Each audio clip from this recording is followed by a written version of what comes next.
Quem está guardando a porta da sua casa?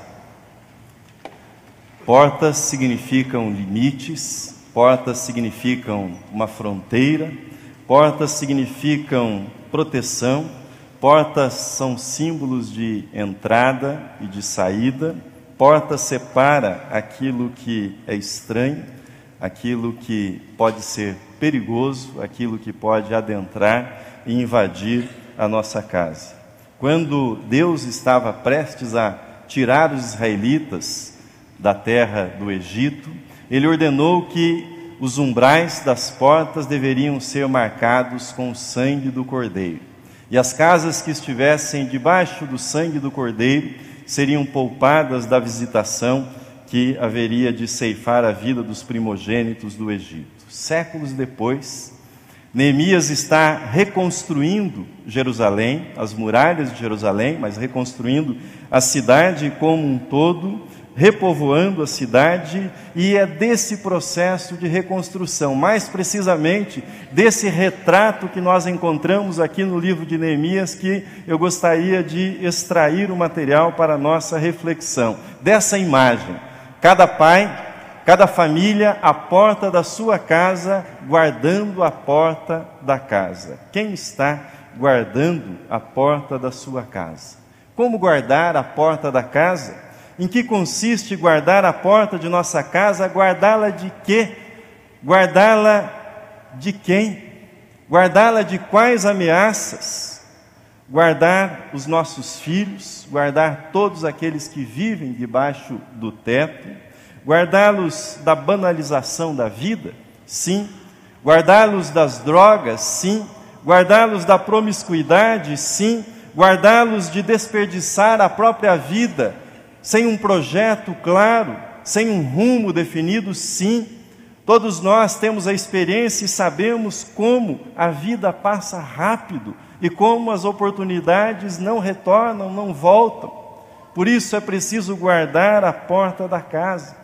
É fato que muitas das tragédias que nós assistimos pela televisão começam dentro dos lares, são instaladas, são anunciadas dentro dos lares. Por isso, a você, pai, que me ouve nesta manhã, quero incentivá-lo a colocar-se à porta da sua casa e a guardá-la para a glória de Deus. A você, mãe que me ouve nesta manhã, quero também encorajá-la a colocar-se à porta da sua casa e aguardá-la para a paz da sua alma, para a paz do seu coração e também para a glória de Deus. E a você, filho que me ouve nesta manhã, a você eu peço, apelo, para que você entenda o sacerdócio dos pais, para que você entenda a missão preciosa que Deus concedeu aos pais.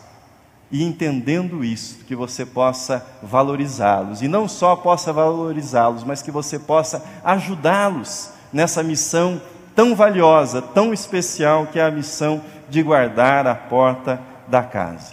Mas como guardar a porta da casa? Em que consiste concretamente o trabalho de guardar a porta da nossa casa?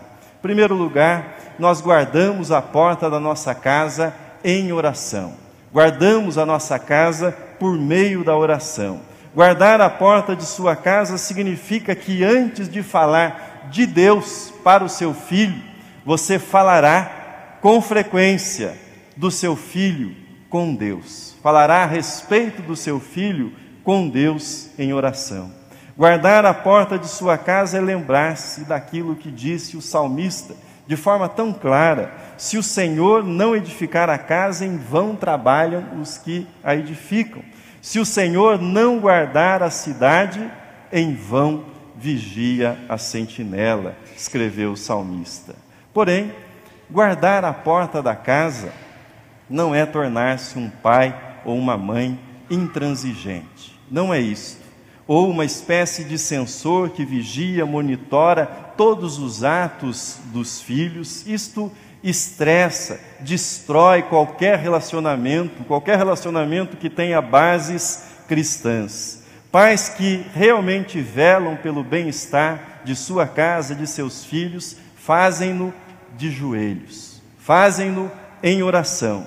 É na oração que está a nossa segurança, é na oração que está a nossa paz, é na oração que está o nosso discernimento, é a oração que nos dá sabedoria para que nós tomemos decisões, é a conversa em oração com Deus que afasta os nossos temores, é a oração que renova as nossas esperanças, nos enche de força, de paz, para que nós possamos continuar a nossa missão como pais. A oração é fundamental, ela é vital para a missão do pai, para a missão da mãe, para a vida da família cristã. Mas há algumas áreas que de modo muito específico nós devemos orar pela vida dos nossos filhos, devemos interceder em favor dos nossos filhos. Listo para você algumas dessas áreas. Primeiro, para que deem uma resposta pessoal ao chamado de Jesus, para que nasçam de novo, para que tenham uma experiência real e verdadeira de conversão, de entrega da vida a Jesus. Isto determinará os demais passos da vida, isto determinará as demais escolhas que eles farão na vida. Devemos orar também pelo caráter dos nossos filhos, orar para que o fruto do Espírito apareça na vida deles, para que a beleza de Cristo esteja na vida deles. Devemos orar pela carreira dos nossos filhos, para que escolham uma profissão de acordo com os talentos que receberam, para que abençoem a vida da sociedade pelo exercício íntegro desta profissão. Devemos orar pelo futuro matrimonial dos nossos filhos. Isso não é tolice. Todos aqueles que são casados sabem, e se você não é casado, você sabe também pela observação, escolher uma esposa, escolher um esposo é um passo que afetará todo o resto da sua vida. Não é algo neutro, não é algo neutro. Escolher um cônjuge afetará inclusive o seu compromisso com a igreja, o seu compromisso com o reino de Deus. Por isso, nós devemos orar por esta área da vida dos nossos filhos. Pais guardam a porta da casa em oração, mas guardam-na também pela atenção.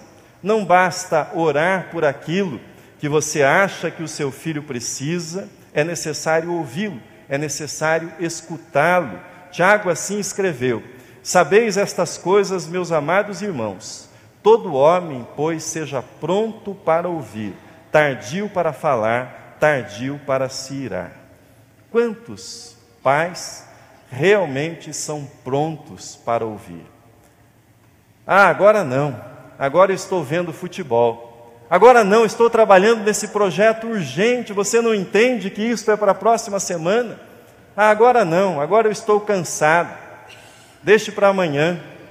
Todo homem, pois, seja pronto para ouvir, escreveu Tiago. Mas ele prossegue: e tardio para se irar.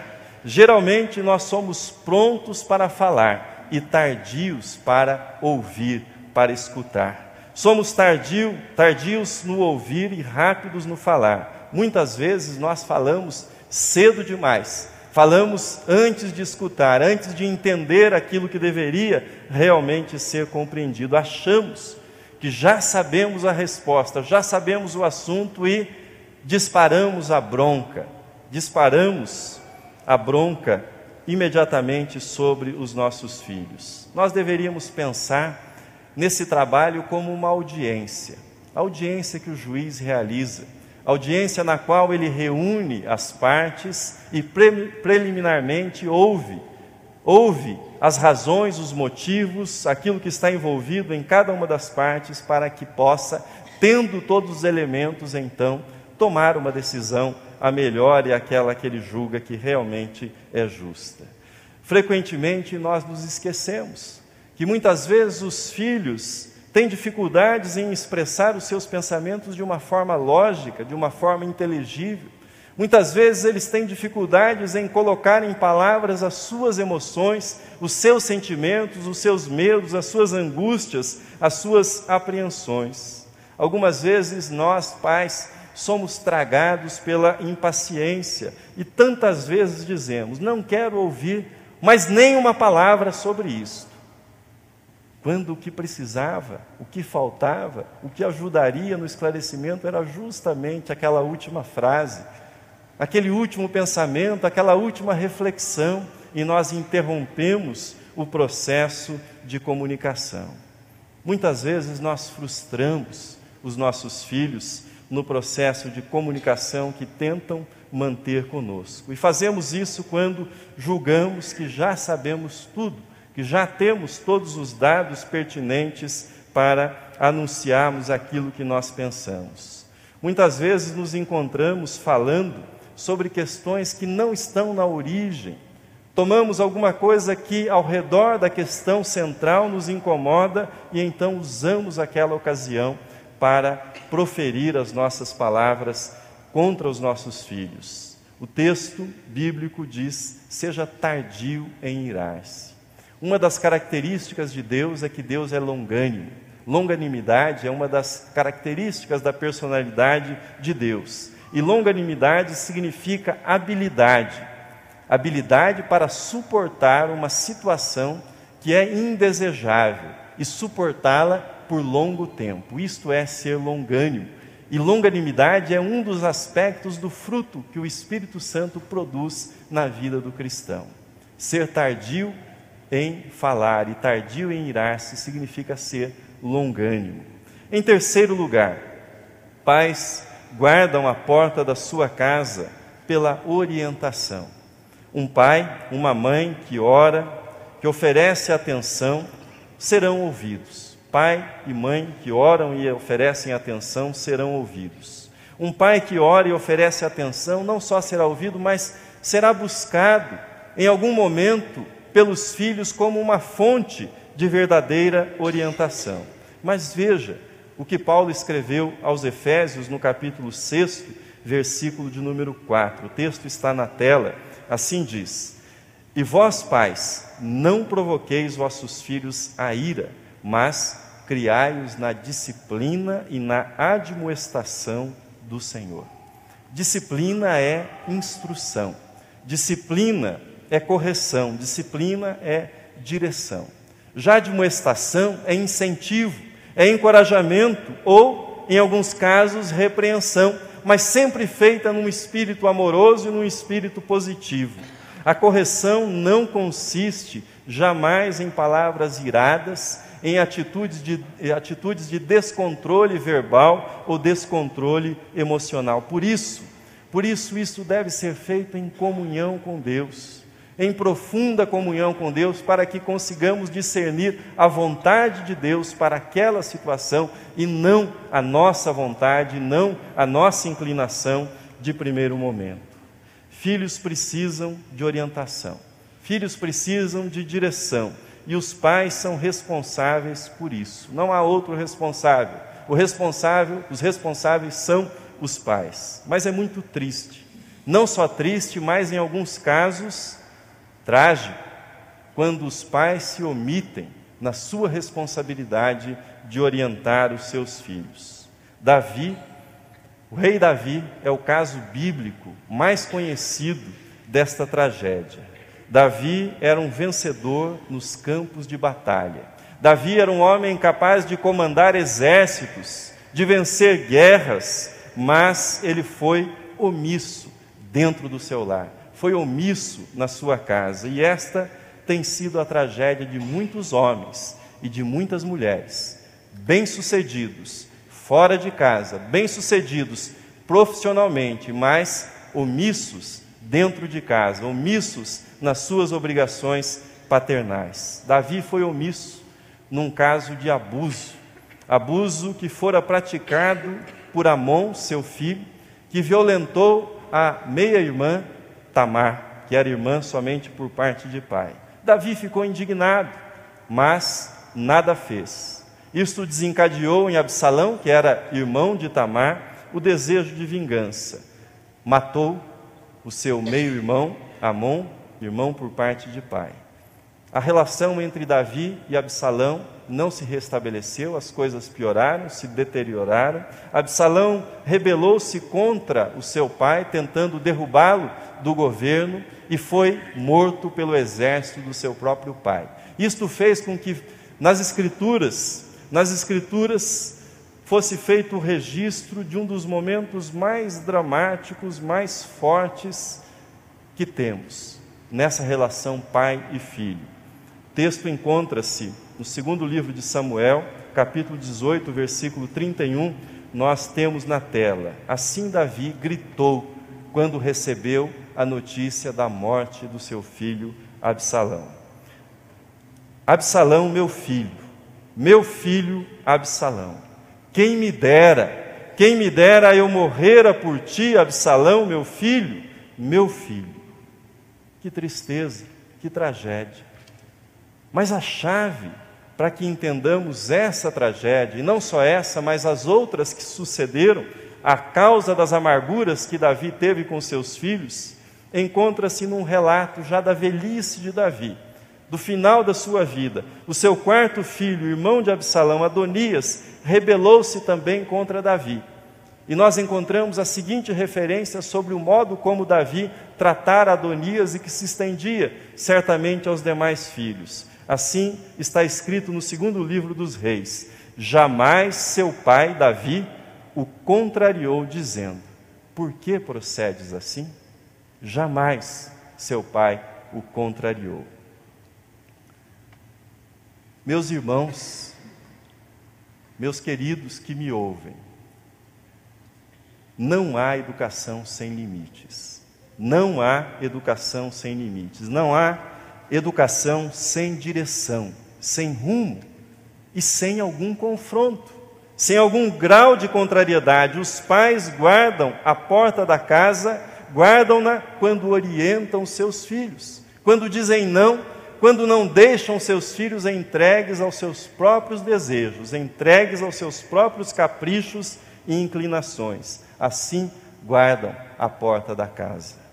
Em quarto lugar, pais guardam a porta da casa pela aceitação. E esse é outro lado que nós precisamos examinar. Não basta falar em disciplina, em orientação, em correção, é preciso falar também em aceitação. Guardar a porta da casa implica a aceitação dos nossos filhos. E essa aceitação tem muitos aspectos. Por exemplo, em primeiro lugar, reconhecer que filhos são dádivas de Deus. São dádivas e os pais devem expressar isso verbalmente para os seus filhos, dizer-lhes que a existência deles, que eles não estão ali por acaso. Eles foram desejados, são amados e revelam a vontade de Deus para aquela família. Em segundo lugar, a aceitação no dia a dia se expressa no cuidado com os filhos. Os cuidados não podem ser exercidos como um peso, um empurrando para o outro as obrigações, mas devem ser feitos com prazer. Pais que brigam sobre quem cuidará do filho transmitem a mensagem de que o filho é um problema a ser resolvido e não uma presença a ser usufruída. Filho é uma presença a ser usufruída. Em terceiro lugar, a aceitação se expressa na concessão de liberdade proporcional à idade, proporcional à capacidade dos filhos e à responsabilidade deles. Isto é, reconhecimento de autonomia. Isto os torna capazes de lidar com a vida em sociedade, mais seguros e abertos à vida. Também a aceitação se expressa na aceitação das escolhas vocacionais dos filhos. Cada filho tem o seu caminho, tem a sua personalidade, mas os pais muitas vezes são tentados, nesse campo especificamente, a fazer as escolhas pelos seus filhos, mas não deve ser assim. A confusão entre egos, pais e filhos, é uma coisa muito comum e até certo ponto compreensível. Porém, no que diz respeito à profissão, nós devemos ter bem claro para nós: filhos não têm obrigação de realizar os sonhos profissionais dos seus pais. Os pais precisam ter os seus próprios sonhos e devem respeitar os sonhos, devem incentivar os filhos nos seus sonhos profissionais. Por fim, a aceitação é um ato de amor, de graça. Os nossos filhos não serão salvos pelas nossas boas obras, serão salvos pela graça de Deus, e é nisso que nós devemos descansar e confiar. Em quinto lugar, Nós guardamos a porta da nossa casa pela inspiração. A maioria dos artigos sobre educação cristã concentra-se em como criar filhos piedosos.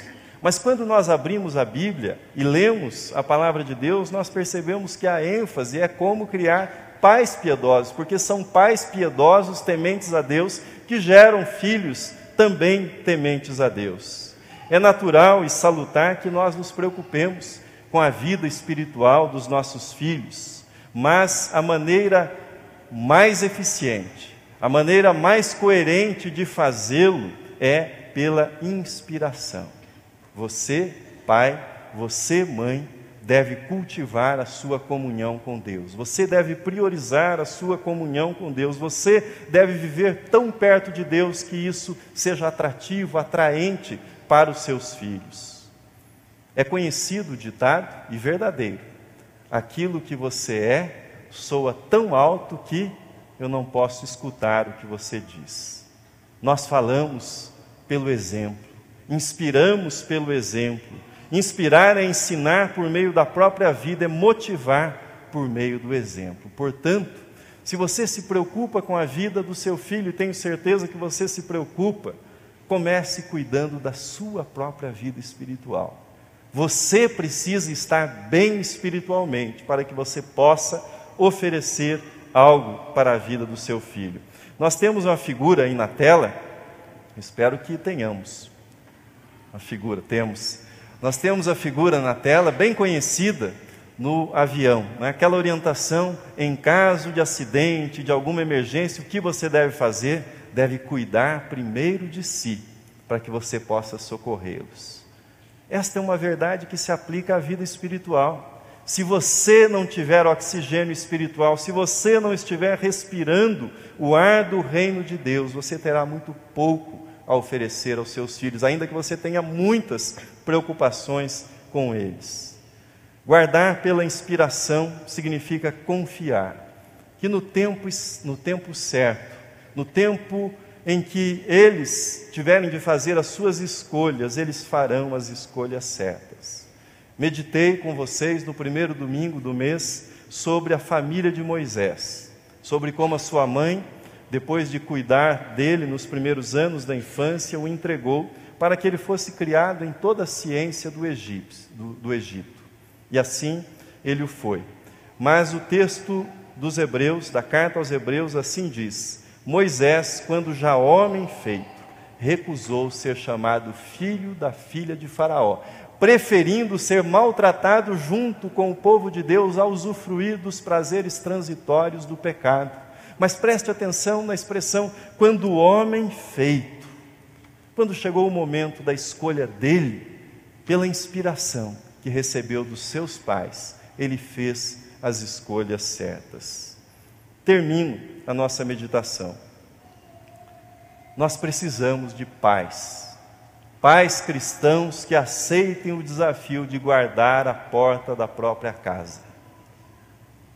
Nunca esse desafio foi tão urgente, tão clamoroso como em nossos dias.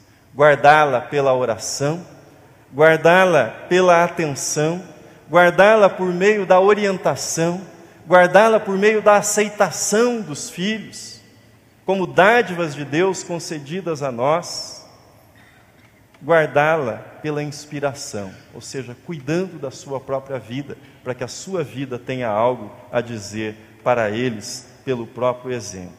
A você, pai, a você, mãe, que tem abandonado a porta da sua casa, digo isto não para desanimá-lo, mas para encorajá-lo. Reassuma este lugar,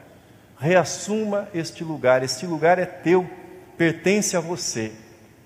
Reassuma com a ajuda de Deus e tenha certeza, Deus vai honrá-lo, Deus vai honrá-la neste trabalho. Deus vai abençoar ainda mais a vida da sua família. E a vocês, filhos, agradeçam a Deus pelo privilégio de ter pai e mãe, pelo privilégio de ter pai e mãe que temem a Deus, que amam a Deus. Agradeça a Deus pelo trabalho que eles fazem em favor da sua vida. Certamente os seus pais tiveram e têm falhas, eles são pecadores também. Perdoe-os quando isto for necessário, perdoe-os, faça isso, mas respeite o trabalho deles, apoie o trabalho deles. Um dia você vai entender a dimensão, a grandeza daquilo que eles fizeram. Que Deus abençoe as nossas famílias, que Deus levante guardadores da porta da casa, para a glória, para a honra dele. Amém.